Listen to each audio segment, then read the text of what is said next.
Hi, you're listening to Conversations with Musicians with Leah Roseman. This is a special standalone bonus episode featuring the inspiring Australian artist, educator, and author Maryanne Moodie, whose woven art graces the cover of the Collected Strands album Volume 1, which is being celebrated in the main episode connected to this one. I decided to release this standalone bonus for those listeners who are passionate about weaving and want to dive into the interview with Maryanne right away, but I've included a clip of our improvisation Solace as part of this episode, and you will find all the links in the description of this podcast to listen to this music, and of course the links to Maryanne Moodie's art, workshops, and books as well.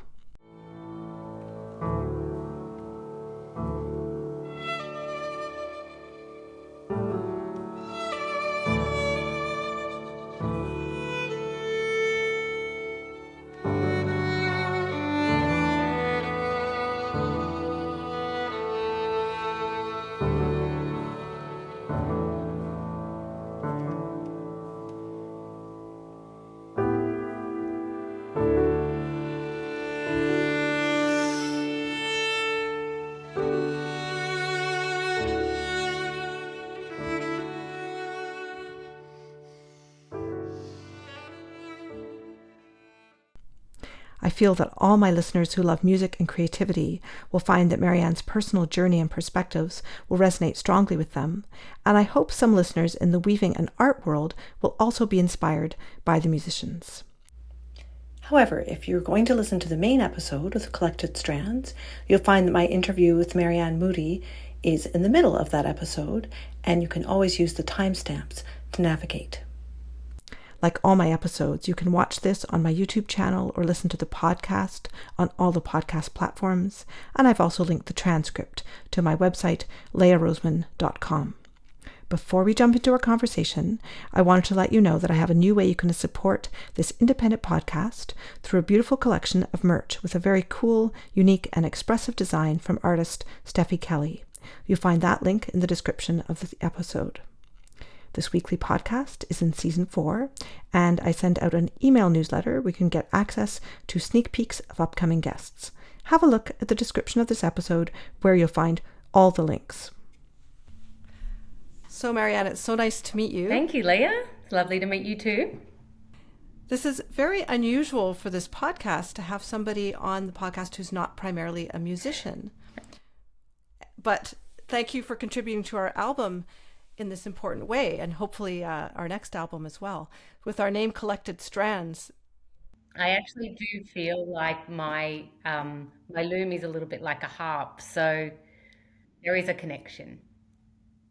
I think there's a lot of connections actually, and so many creative people I speak with, I think there's just so many commonalities. But let's talk about your work and how people can get in touch with you, and you do so much really for a community of weavers, new weavers and experienced weavers all over. Thank you. I feel like community is the sort of the center of my practice. I am often alone in my studio when I'm weaving, either listening to music or podcasts or just alone in my thoughts. And that connection to other weavers, other artists, other humans, presently as well as those in the past, is so important to my practice and to making me feel like I'm in the right spot. Mm-hmm.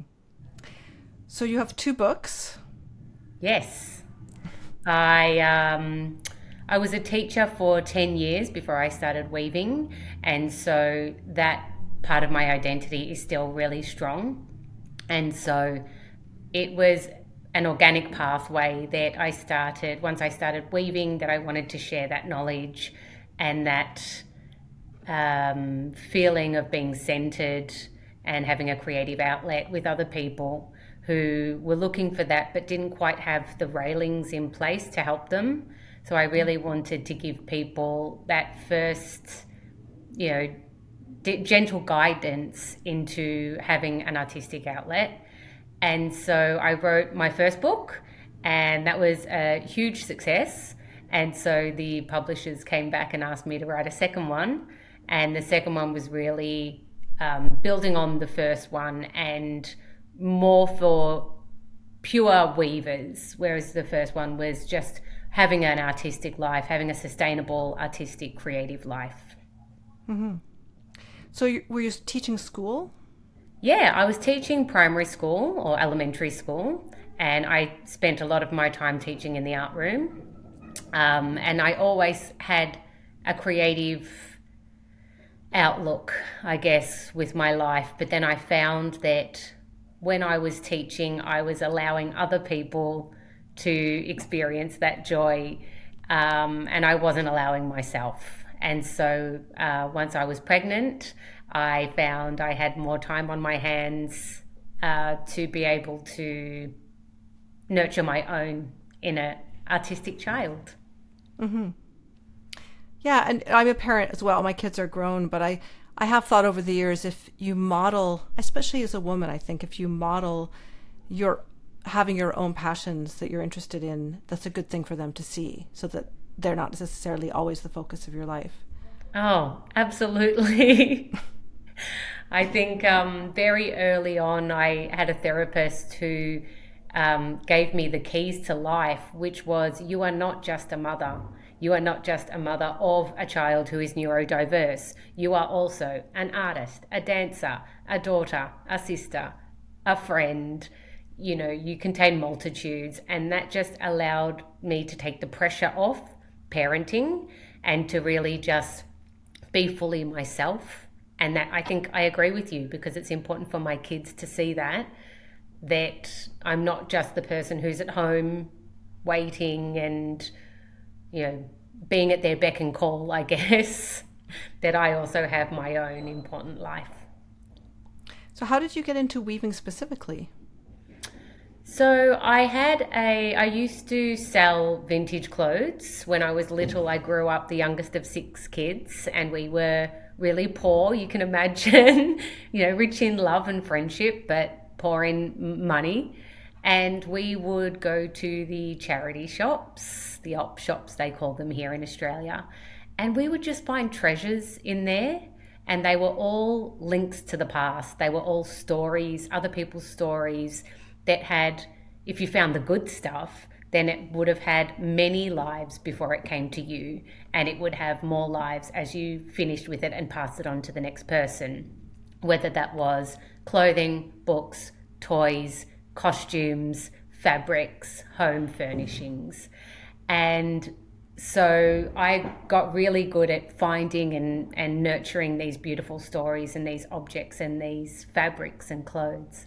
And I created a side business while I was teaching, which was selling, or rehoming a lot of these precious objects. And one of the things that I loved about it was this link to the past. Mm-hmm. And so as I was moving through looking for my own artistic outlet beyond that, I found I was drawn to the loom because it had all of those stories. It had other weavers' hands. I was able to use yarns and fibers that other people had created with love, and they had put their own stories into it, and I was able to create something and then pass it on to the next person. So I felt like there was still an organic link between what I had been doing and what I found at the loom. I had maternity leave in Australia. We're very, very privileged and fortunate to have paid leave by the government, and you can take it at half pay, so you can have longer time, less money. And during that time, I really found comfort and stillness and flow by picking up the loom when I wasn't with my baby. And by sharing that online with other people, I found that I was able to make connections, which is my favorite part, with other people while I was at home alone with my baby. I was still able to reach out.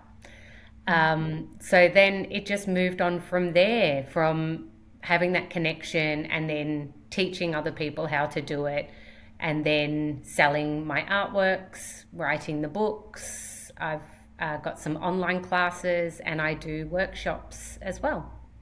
Mm-hmm.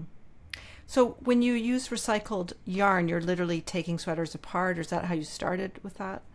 Yeah, I did. So you can either reclaim wool and natural fibers, which is, you know, it's a whole process in itself, which I love. It creates a stillness in my life. But then also creating fibers from, um, so I had my nana's, I was given, when she passed away, I was given some of her beautiful clothes. And there was, she had these silk blouses and I had them sort of tucked away in my closet and I hadn't worn them and I really felt a bit guilty and I was thinking maybe I could get them tailored and they weren't really my style. And so I created, using the silk shirts, I created long ribbons, long silk ribbons, and I used those to weave an artwork that now sits pride of place in my home by the door, and I get to think about her, hi Nana, every time I pass the piece rather than just in the drawer. And I did the same thing with my maternity jeans. Okay. I created a denim artwork that hangs in my boys' room. So it's sort of finding memory and meaning in things that otherwise might end up in landfill or lost, and really harnessing that into art. So your pieces that I've seen, I really like the incorporation of the natural world, and also the pieces you do, which are all one tone, all neutral or all black. Very, very cool because you use such texture, more 3D. Right. Yeah, I've been weaving now for almost 12 years. So my first boy is 12 this year. Um, and over those 12 years, I've had a lot of time to explore different pathways and have different seasons in my own life that called for different expressions. And so I'll often I do have commissions, and when I have a commission, then I will work with that person, that client, to bring their vision to life and their story, because we're working together to create something that's going to hopefully be a family heirloom, live on their walls for a long time. So I want them to really feel connected to those pieces. But when I'm working on pieces for myself, I try to make sure that the only intention is to listen to myself and to explore with my hands different fibers, try to do the opposite to what I normally do, or do some sketches and try to pull out motifs from the sketches that I see. And so I feel really privileged that now I have a bank of different styles that I can refer to, and I know that they represent different parts of my life. And for me, the magic is in the actual creating of the item and the creating of the art in the moment. And so once I've created it, it's left me, and that art can be moved on to somebody else's story and somebody else's interpretation. And so something that for me showed how I was feeling during the lockdowns during COVID in Melbourne, for somebody else, it can represent a real freedom and an openness and a softness. And I love that with art, that when I put my intention into it, my viewer might have a totally different story at the other end. That's magic. It is, yeah. One of the singers I interviewed, I can't remember which one it was. I don't want to say the wrong person. And I remember her saying that if she tells what her lyrics are about before she sings the song, then people don't get to have their own interpretation. So sometimes it's better for them to wait and hear what her intention was, and it doesn't really matter if they took something different from it. Yeah, I wonder, are you the kind of person who likes to read when you go to an art gallery, do you read that before or after you really take time to look at the piece? Kind of depends. I like to have context, but I mean, it would maybe look at it first and then read and then go back and look a little bit. I feel like that's the right thing to do, especially Yeah. listening to this singer's idea. But I more often than not, I will go and read the read the little card first and then go and look at the piece and try to see what the artist has done. But I like that idea of having your own feelings first before. I always feel like they're so learned and they're so professional. If they've got their work up in the art gallery, they would know, wouldn't they? Mm. So through the internet, have you met fiber artists in different disciplines and been inspired by stuff they do that's very different than yours, maybe different techniques or? Yeah, absolutely. I think the internet has always been, I know it can everywhere can have its darkness.